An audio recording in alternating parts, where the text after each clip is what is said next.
नमस्कार. स्वामी समर्थ अनुभूती या चॅनल मध्ये आपलं मनापासून स्वागत आहे. श्री स्वामी समर्थ. स्वामी भक्त हो, आजचा संदेश हा तुमच्यासाठी खूप महत्त्वाचा ठरणार आहे. या संदेशातून खरंच तुमचं आयुष्य बदलल्याशिवाय राहणार नाही. कारण हा संदेशच असा आहे की तो संदेश ऐकल्यावर तुमच्या जीवनात आणि तुमच्या विचारांमध्ये नक्कीच बदल होणार आहे. तर हा संदेश तुम्ही शेवटपर्यंत ऐका.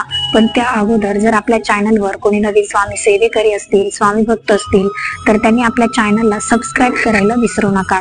तर स्वामी सांगतात की ज्या वेळेस एखादी गोष्ट किंवा विशिष्ट ध्येय आपल्याला गाठायचं असतं आणि मग आपण त्याच्यावरती विचार करतो, या प्रकारचे विचार आपल्यासाठी चांगले असतात, ते आपल्या प्रगतीसाठी महत्त्वाचे सुद्धा असतात.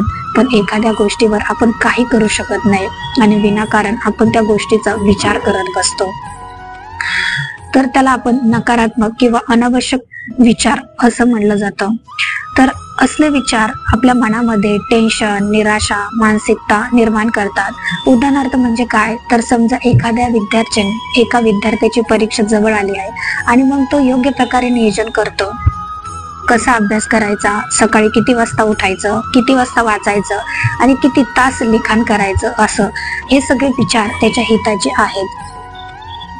तर त्याला प्रगती करण्यासाठी ते मदत करते, कारण त्या सगळ्यांवर तो कृती करू शकतो. पण आता त्या विद्यार्थ्याची परीक्षा झाली त्याच्यानंतर तो रोज विचार करतो, मला किती मार्क्स भेटतील, मला नीट टक्केवारी भेटेल ना, मला एवढे टक्के नाही मिळाले तर चांगल्या कॉलेजमध्ये ऍडमिशन भेटणार नाही. आता हे जे विचार आहेत ना, ते सगळे विचार नकारात्मक आहेत. कारण असले विचार करून काही फायदा होणार नाहीये. कारण परीक्षा तर आता संपलेली आहे आणि ज्या गोष्टीत तो काही करू शकत नाही त्या गोष्टीचा विचार करून काहीच फायदा नाहीये. मला वाटतं की आता तुम्हाला कळालं असेल चांगले विचार आणि नकारात्मक विचारांमध्ये काय फरक आहे.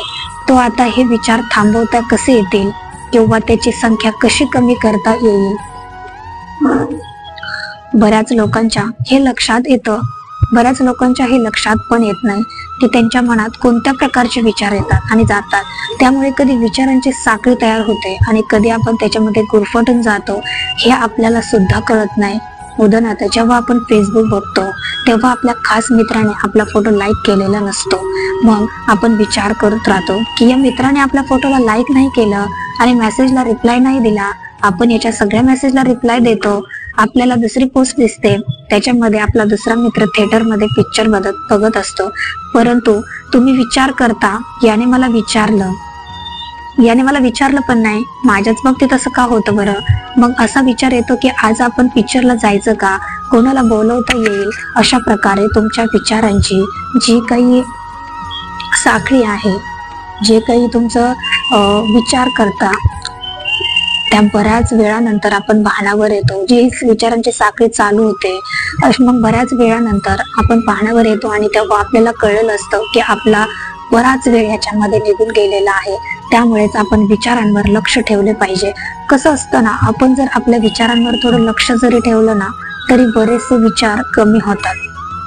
उदाहरणार्थ की ज्यावेळी आपण रस्त्यावरून जातो त्यावेळी जागोजागी आपल्याला ट्रॅफिक हवालदार उभे असलेले दिसतात. पण फक्त ते उभे असल्यामुळे बऱ्यापैकी लोक ट्रॅफिकचे नियम पाळतात.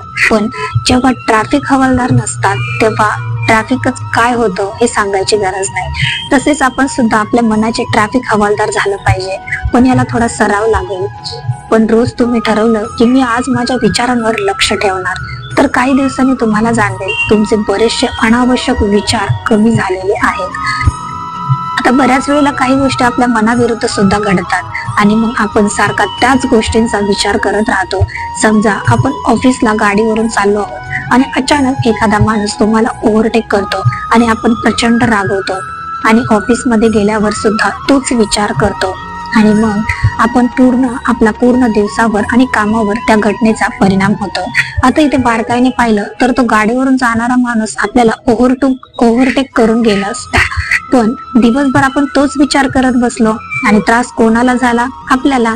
अशा वेळेस स्वीकार करणे हाच त्यावर पर्याय आहे. आपण मनामध्ये असा विचार करायचा की समोरच्याचे संस्कारच त्याप्रमाणे आहेत, त्यामुळे तो तसा वागतो आहे. ज्या वेळेस आपण मनामध्ये असा स्वीकार भाव आणतो त्यावेळेस आपल्याला लगेच बरे वाटते, आपण ती गोष्ट तिथल्या तिथे सोडून देतो. पण ज्या वेळेस आपण विरोध करतो, त्याने असं केलेच कसे, तो असं वागलाच कसा, आणि मग त्यामुळे आपले मन अशांत होते, जे आपल्यालाच घातक ठरते. त्यामुळे इथून पुढे एखादी घटना तुमच्या मनाविरुद्ध घडली आणि तिथे तुम्ही काही करू शकत नसाल तर लगेच मनामध्ये ती स्वीकार करा, तुम्हाला लगेच बरं वाटेल. या सगळ्यात महत्वाचा मुद्दा आहे, तुम्हाला जवळची जाणीव होईल की तुमच्या हातामध्ये फक्त तुमच्या ऍक्शन म्हणजेच तुमच्या कृती आहेत, बाकी तुझ्या हातामध्ये काहीच नाहीये. दुसरी, तुमच्याबद्दल काय विचार करतात, या देशाची भविष्य काय असेल, लोकांनी कसे वागले पाहिजे, हे काहीच तुमच्या हातात नाहीये. पण तुमच्या कृतीमुळे तुम्ही तुमच्या गोष्टी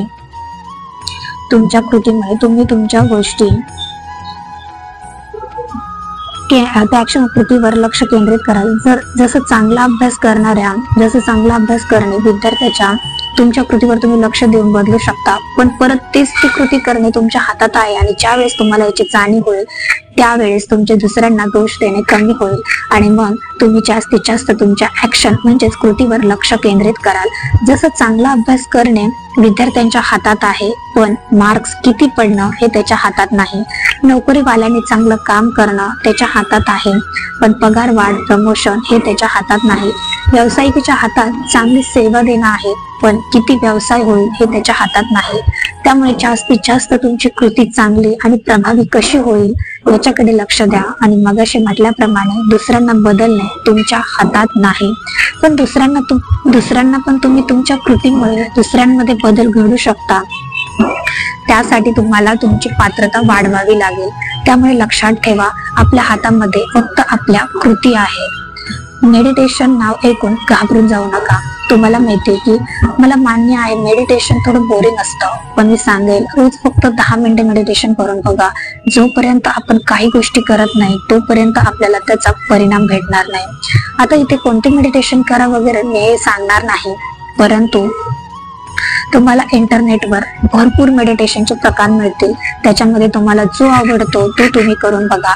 तुम्ही फक्त करून बघा, तुम्हाला बघा फरक जाणवेल आणि तुमच्या विचारांची संख्या झपाट्याने कमी होईल. तर या संदेशातून, या व्हिडिओमधून खरंच तुम्हाला खूप काही शिकायला मिळालेलं असेल. त्याचबरोबर स्वामी सांगतात की एकदा यमदेवाने आपल्या एका दूताला पृथ्वीवर पाठवलं. एका स्त्रीच्या मृत्यूनंतर गतीचं कार्य त्याच्यावर सोपवलं होतं. तो तिथे पोहोचला, पण थोडा संभ्रमात पडला. त्या स्त्रीची 3 लहान जुळी, खरं तर ती म्हणतात त्यांना, बाळ रडत होती. त्यांचे बाबा तर खूप आधीच देवाघरी गेले होते आणि आता आई विना ती अनाथ होणार होती. हे सर्व बघून देवदूताला दया आली. तो त्या स्त्रीला आपल्या बरोबर न घेता रिकाम्या हाताने यम देवाकडे आला व सर्व परिस्थिती सांगितली. ती ऐकून यमराज भडकले.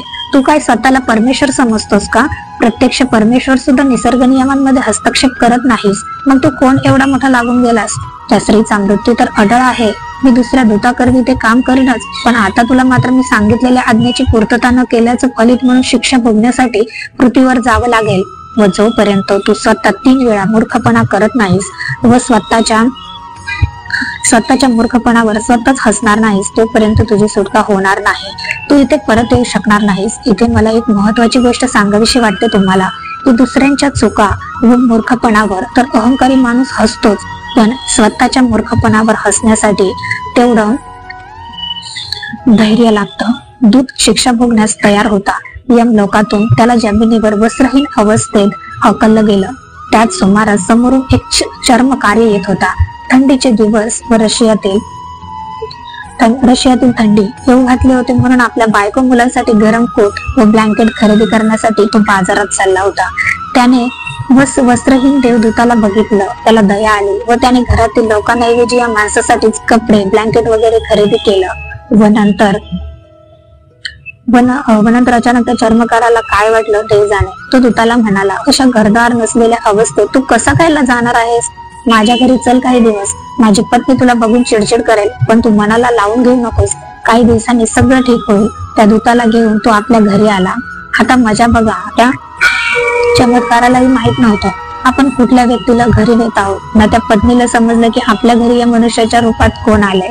त्याची ओळख करून देत चर्मकाराने सांगितलं, हा काही दिवस आपल्याकडेच राहणार आहे. घरी आलेल्या अंग दुखाला बघून पत्नीचं टाळकच सरकलं. त्याच्या समोरच म्हणाली, इथं आपल्याला गिळायला अन्न नाहीये, त्यात भरीच भर म्हणून ही त्यात का मागे लावून घेतलीये.